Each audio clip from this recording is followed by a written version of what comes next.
extra minutes.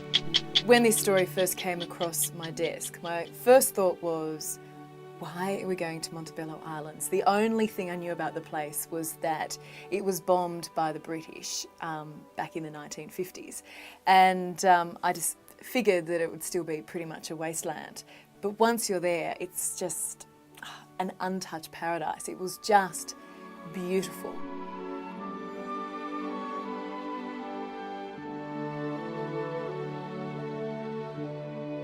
Life on the boat. So I'm heading out to sea to live on this boat for 7 days, 9 blokes and me.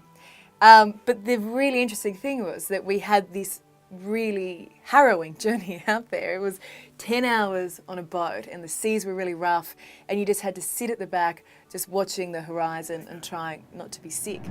We're on our way to Montebello Islands. We left Exmouth about 8 hours ago.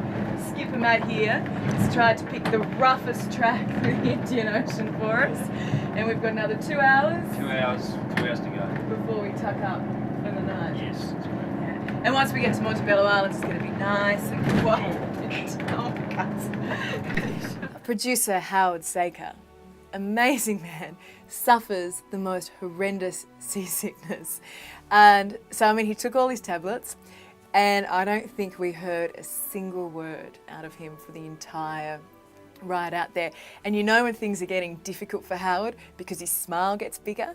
And by the end of the 10 hours, you look at Howard and going, "You okay, Howard?" And it says, big grin, no words, but just like a slight nod of the head. And we had a really fun week on the boat. There's not much room, so there's really nowhere to escape.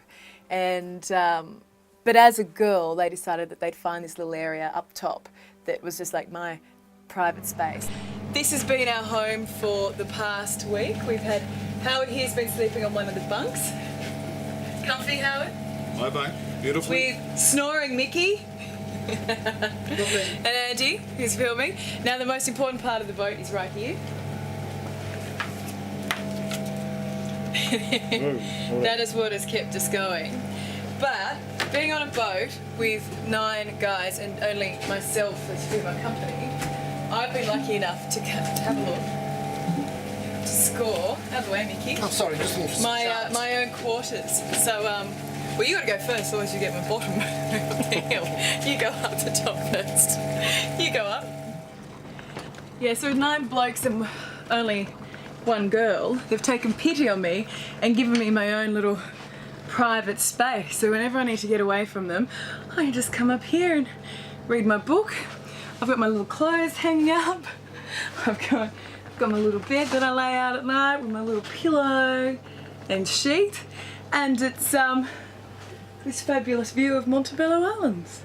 So I felt very spoiled in that sense, but look, it was really fun. We'd have all our meals together, we'd work hard during the day, and because you're off the coast of WA, you just get to watch the most magnificent sunsets every night.